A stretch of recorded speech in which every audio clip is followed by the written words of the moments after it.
Hey neighbor, how you doing? Good, good. What you working on out here? You're digging a hole? Yeah, that's plain to see. What's the project? You don't have a project, you're just digging a hole? Alright, that's kind of weird, but,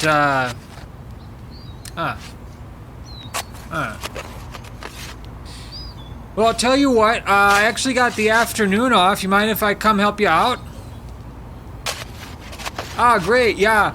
I got my shovel here already, so I'll just hop right next to you.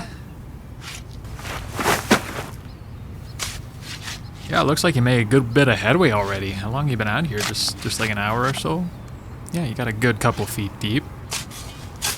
What's that? Oh, you want to catch up as neighbors while we're out here? Well, you betcha. Yeah, so I hope all is well with the family. It's been just about 2 years now. We've been in Port Clinton, and we're kind of used to the Ohio weather now, no problem. Lake effect is pretty harsh, but up in Minnesota where we're from, we're no stranger to it.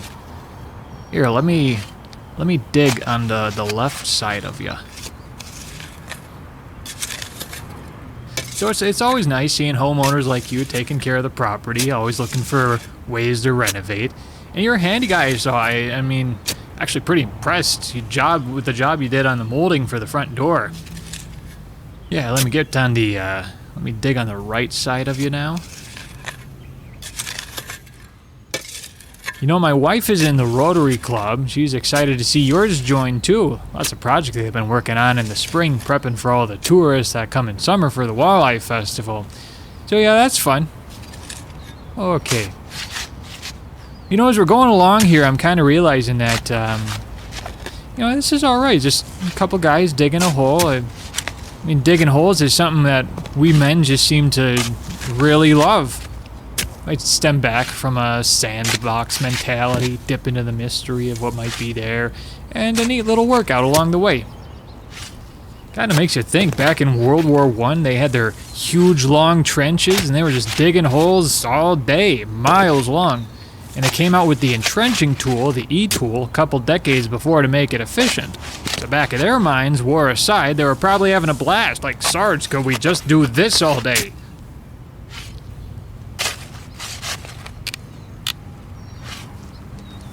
I mean, who knows what we're gonna find in this hole? You know, those excavations in Europe for Roman artifacts, they gotta dig like 20 feet before they see the tops of God knows what building. So, I never want to discount curiosity, but, you know, Port Clinton used to just be a swamp, and Lake Erie was about 300 feet taller than it is now, so we might hit water before we hit some kind of temple to the gods.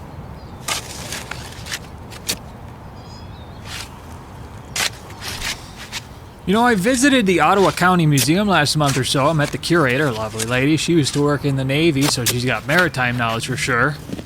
Yes, I did thank her for her service. She showed me some of the artifacts of the native Indian Americans that used to be here.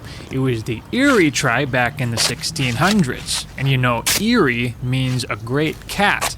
So, the early settlers called the Erie tribe, and I'm not kidding, you can look this up, they called them the cat people, which the wife got a kick out of. I mean, just imagine back in the day a bunch of cat men and cat girls running around Port Clinton, right?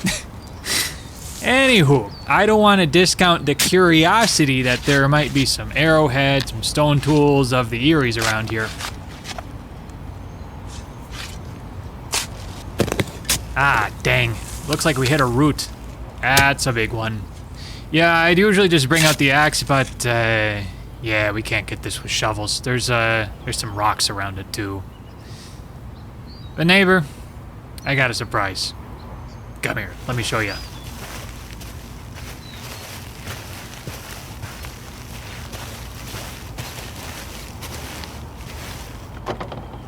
Thought it might be overkill for this nameless project, but maybe the time is now. It is the new 2025 Caterpillar 303 Mini Excavator. 23.6 horsepower, 116.1 inch digging depth. And why? Because boys never actually grow up. Our toys just get bigger and more expensive. Got this one rented for about a month, and we were using it to put in a drainage ditch, which is really tough because you gotta count for like a riding mower to get across the area, but it's got a nice blade on the front to flatten everything out. You, want to take it for a spin? Come on, pop up in the canopy. I'll show you how it works. It's just like the scoops on the playground. So on these new Cat 303s, they got stick steer control here and even got cruise control, so I can set the speed as it runs with the switch on the back of the left joystick. You can see it's pretty roomy. I'm 6'4" myself. I got lots of room, so it's a pretty slick setup. So I got the key in already. Go ahead and switch that knob there on the right. It's gonna make a beep. Shows the cat on the screen like that. Boots up. There's some settings you can put in here to run the boomstick and bucket. And then you start up the engine. Great. So yeah, you got to pull back on the boom and the scoop to get it off the ground. Yeah.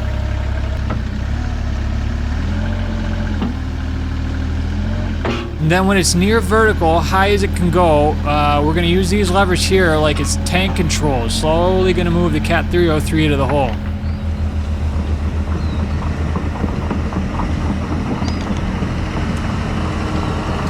Yep, that's it. Nice work, neighbor. Looks like you got it. I've already got it set into excavator mode. Some guys like the backhoe pattern. This is easier, honestly. Just bring out the boom and let's go to town on that route we ran into.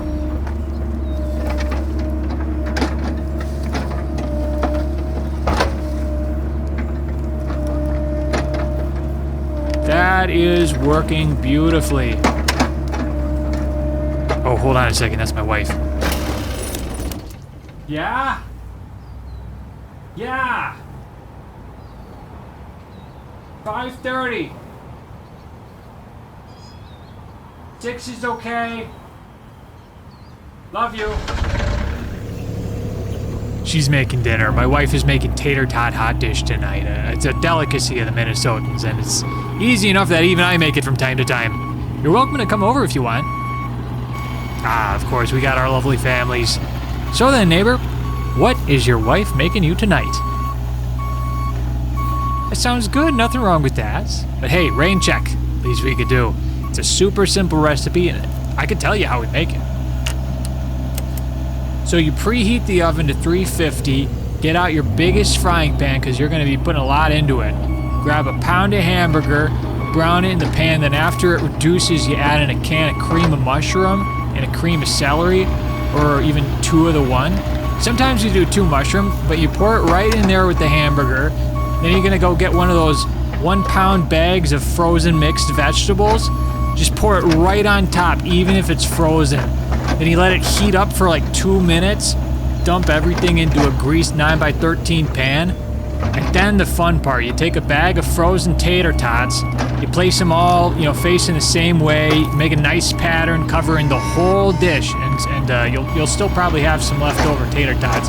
Then you put it in the oven for about 50 minutes or so until it's bubbling in the sides and the center a bit. And that's all there is to it. It feeds 4 to 5 people. Some people do it different. We are really making some progress. But, well, anyway, it's starting to get late, and wife and I did want to head over to the 4 p.m. service at the Lutheran Church before we start dinner. But we really made some headway on this impromptu project. Probably got a good 7 or so feet in thanks to the Cat 303. Alright, well, give me a ring if you want to do this again next week. We're just right next door. Alright, tell her I said hi. Okay, uh-huh. Alright, okay, we'll see ya.